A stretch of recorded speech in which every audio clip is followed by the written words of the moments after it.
Hi, it's Will from stormthecastle.com, and this is a short tutorial on how to make a micro terrarium.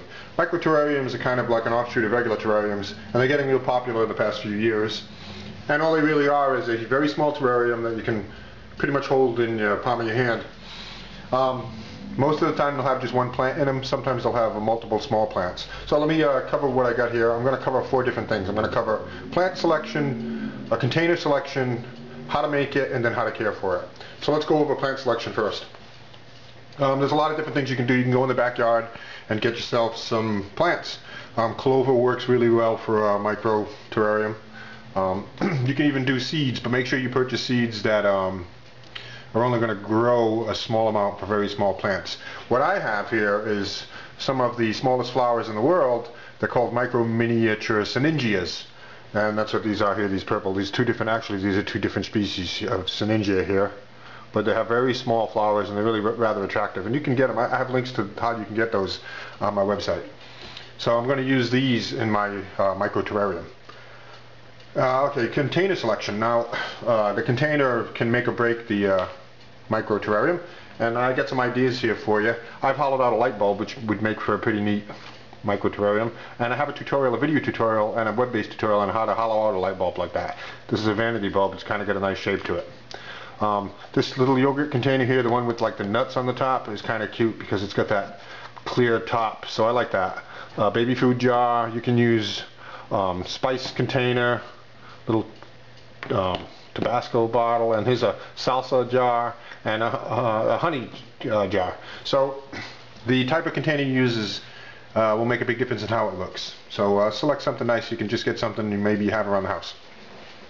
Now, other materials. I'm going to use just a little bit of potting soil, and the sinningia come with their own potting soil. And you can use either sand or small pebbles. And what I have here is pearl stones, and I've taken out some of the bigger ones. So sand or pearl stones. And I also have a tool here that I use. This is copper wire, and I can bend this to any shape I want. And this helps particularly to tamp down on the plant after it's in the terrarium. And you can even use, just make it out of a coat hanger or something like that. So how you make the terrarium? Once you've washed your container, you pour your, use the big one here. You pour either your sand or your small pebbles or stones in there, just to get a small amount of layer. And what that does is it helps with the drainage of the terrarium, and it also helps to prevent rot in the roots. It'll keep the water separated out of the soil. And then you pour yourself some soil, put your seeds in, or transplant your plant, and then tamp it down really nice, and then you're pretty much all set.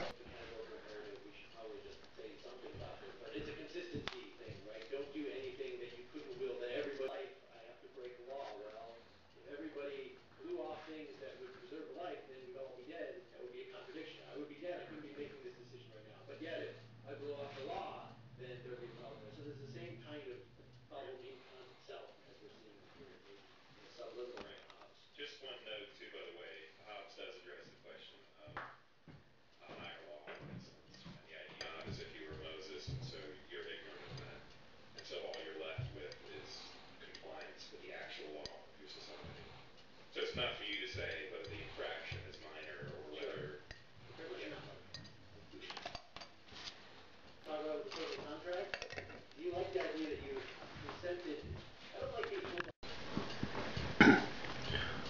Okay, caring for your micro terrarium should be pretty straightforward. If you purchase seeds or a plant, follow the directions as far as sunlight and water goes. Generally keep moderate sunlight, not too much because you can actually burn the plants in there, and you should only have to water it once a week or even less because it's a closed environment. The water should recycle itself, but keep an eye on the soil. Check it once a week to make sure it's not drying out. Plenty more stuff, and I have lots of terrarium stuff, all kinds of terrarium stuff on my website is stormthecastle.com. Thanks for watching.